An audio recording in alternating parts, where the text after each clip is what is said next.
Baik, insya-Allah Ahad ni kita akan mula berpuasa. Datangnya bulan Ramadan, kita untuk orang kata kita nak boleh memanfaatkan sebaik mungkin. Okey, amalan yang dicintai Allah itu topik kita untuk saya bincangkan bersama Ketua Pegawai Eksekutif Pertubuhan Amal Kebajikan Ar-Rashid, Ustaz Muhammad Khairul Nizam Abdul Ghani. Assalamualaikum Ustaz. Waalaikumsalam warahmatullahi wabarakatuh. Khabar? Alhamdulillah sihat. Alhamdulillah.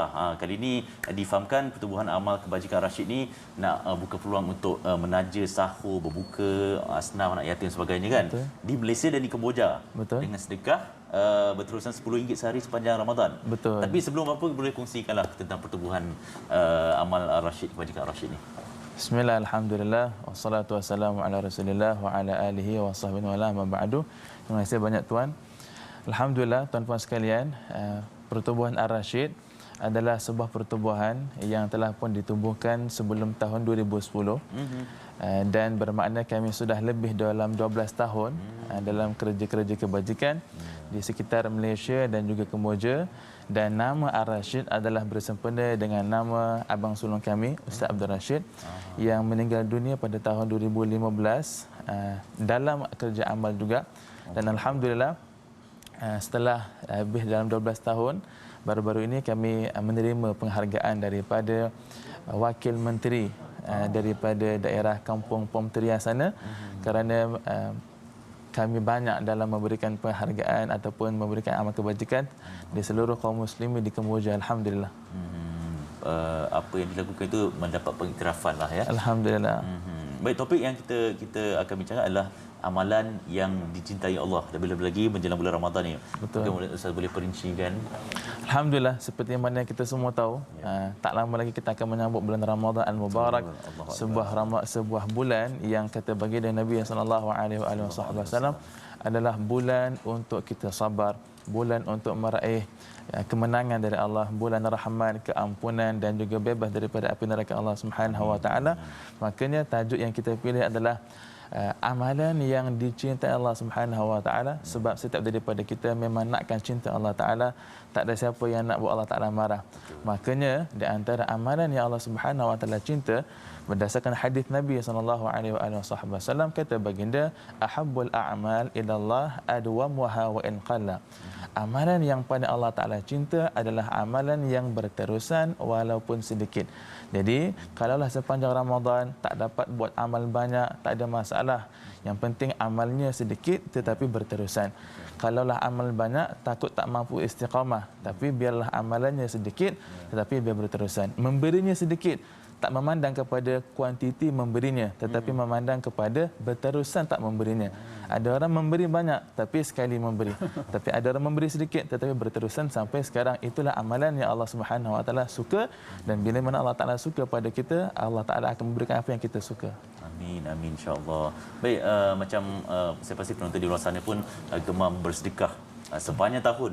Tapi untuk bulan Ramadan ni apa special dia? Kenapa perlu bersedekah di bulan Ramadan?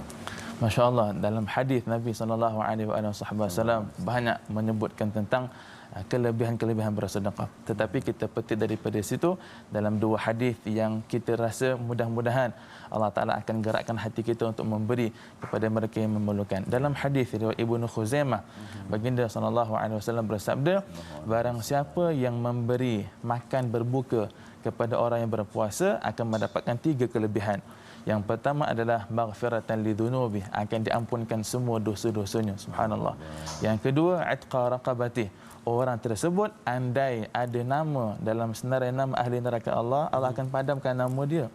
Dan yang ketiga, dia akan mendapatkan ganjaran orang yang berpuasa tanpa dikurangkan pahala orang yang berpuasa. Itu hadis yang sangat-sangat kita kira memberi kesan, insya-Allah. Hadis yang kedua lagi memberi kesan, orang yang memberi makanan kepada orang yang berbuka puasa akan didoakan oleh para malaikat setiap saat sepanjang Ramadan. Dan yang paling istimewa, Jibril akan meminta keampunan dari Allah Ta'ala untuk orang tersebut pada malam Al-Qadar.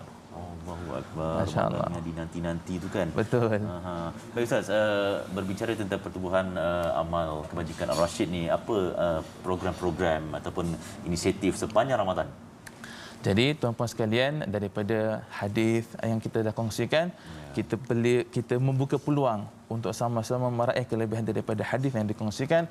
Maka sepanjang Ramadan ini bermula hari Ahad ini, kami pihak Pertubuhan Ar-Rasyid akan menganjurkan program tajaan berbuka puasa dan juga sahur kepada asnaf, mu'allaf, fakir miskin, anak-anak yatim, pelajar-pelajar tahfiz sepanjang 30 hari Ramadan di Malaysia dan juga di Kemboja.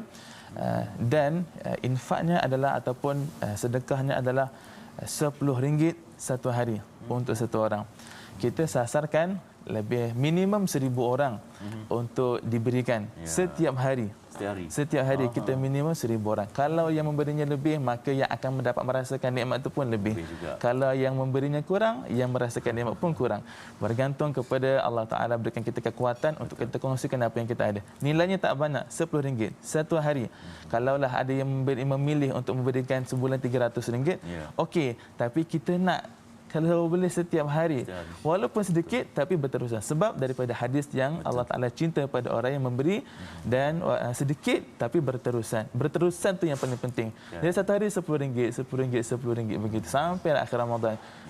RM10 sekarang pun orang kata pejam mata pun, insya-Allah. Tapi betul. Benda ni kita menjana kita punya orang kata pahala di apa bila kita tak ada nanti kan. Betul. Baik Ustaz, bagaimana penonton nak menyertai ataupun nak menyumbang ni? Bagi tuan-puan yang ingin untuk bersama dengan kami dalam mengumpul saham akhirat ini, adalah tuan-puan boleh menghubungi nombor yang tertera 011 1615 2885, ataupun ingin mengetahui lebih lanjut tentang Pertubuhan Ar-Rasyid, boleh terus kepada website kami www.pertubuhanarrasyid.com.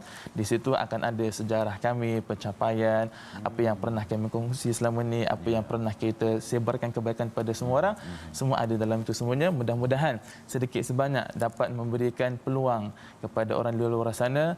Kadang-kadang mereka nak memberi tetapi tak tahu mana tempatnya. Maka mudah-mudahan ini merupakan salah satu daripada tempat ataupun platform untuk orang ramai bersedekah, menggembirakan hati orang yang memerlukan, insya-Allah. Insya-Allah. Baik Ustaz, saya tertarik kepada banner di belakang sana sebab ada tertera yang tertulis program dijalankan, ada Dewan Tahfiz, ada Majlis Tahlil dan Khatam, ada pen drive tausiah pun ada tu. Betul. Boleh kongsikan kepada penonton tak? Mereka pun nampak nak tahu juga ni. Betul. Kita ada banyak program-program yang kita buat. Selain daripada kita anjurkan program Ramadan, kita juga ada pembinaan Dewan Tahfiz. Mana-mana tahfiz yang memerlukan kos untuk pembinaan, kita akan kongsikan. Dan juga kita ada anjurkan majlis khatam Al-Quran, tahlil perdana. Macam malam ni, selepas maghrib kita ada anjurkan majlis tahlil perdana bersama dengan para penyumbang. Dan pendrive tausiah, semuanya adalah rakaman ulama-ulama di sekitar tanah Melayu kita. Kita jemput mereka untuk mereka ceramah tentang Maulid Rasul, kita rakam dan simpan dalam satu pendrive dan kita kongsikan pada mereka yang memerlukan. Ya, saya doa semoga semua urusan Pertubuhan Nama Kebajikan Ar-Rasyid dipermudahkan, Ustaz. Amin. Terima kasih banyak-banyak. Ya, terima kasih banyak Ustaz Muhammad Khairul Nizam Abdul Ghani, Ketua Pegawai Eksekutif Pertubuhan Amal Kebajikan Ar-Rasyid. Selamat maju jaya dan didoakan sepanjang program Ramadan ni semuanya lancar. Amin, amin. Amin, insya-Allah. Baik para penonton, kita nak berehat sekejap. Kita akan kembali selepas ini dalam Assalamualaikum.